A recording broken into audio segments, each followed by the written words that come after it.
Louisiana Beer Reviews looks at Squatter's Takeout Rye IPA. This is a Rye India Pale Ale from Squatter's. I bought this at the Red, White, and Brewed, but you might see it in some other places around southeastern Louisiana. It says enjoy by May 14, 2015. Well, we've got over a month left from the time this was recorded. It'll be posted later. Like knocking rocks? Not necessarily. Stay warm on the ice this winter with Takeout Rye IPA. Well, of course, you're not going to see it get cold in Louisiana where we can do any kind of iced over lake games.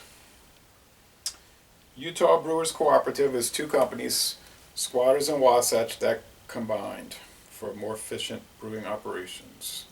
They say it's 50 international bitterness units.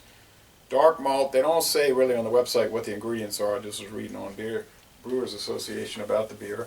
It's a winter beer, so from January to March, but here we are in April. But we are within the date range. I think they had it on, if I remember, they had this on sale at the Red, White, and Brew. It was like 50% off if you got it off that rack because, you know, it was past wintertime. Here's an old can. It's empty, but it's Rhinelander Export Premium Beer. Refreshing as Wisconsin's North Woods, which I've been to.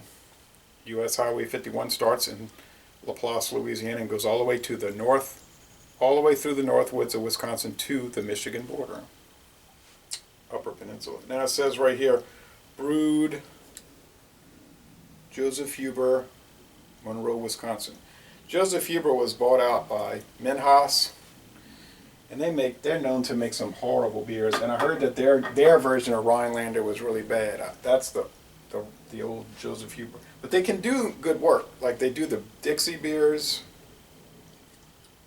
for the New Orleans company Dixie, and they do a good job with those. So their big money is in putting out the garbage, producing the junky beers. Now this Squatter's, I've had so many Squatter's beers now and Wasatch beers, and they're really delightful. So not too much of a head. It's like an amber appearance. There's some streaming bubbles and bubbles clinging to the sides. There's a lot of condensation here with this extreme humidity, but it's semi-clear. Okay. Let's see.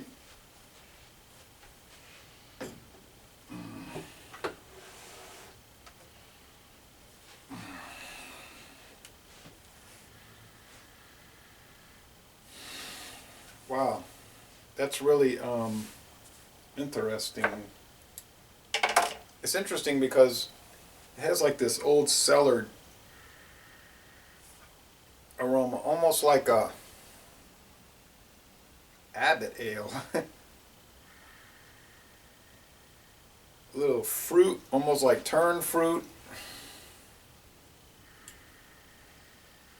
Cellar mold. I would never think this is a rye IPA, I'm gonna tell you right now.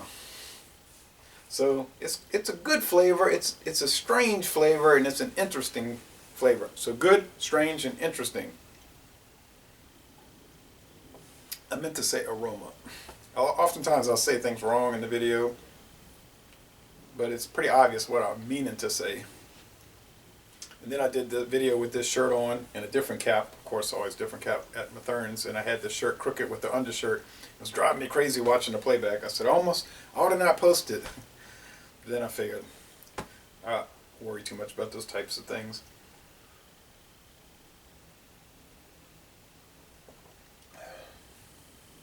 Oh, it's so bready.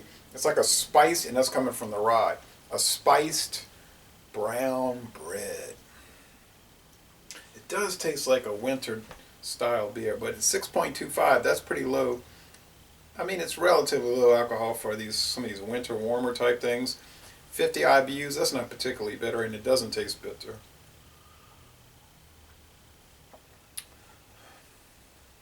The mouthfeel on it is medium.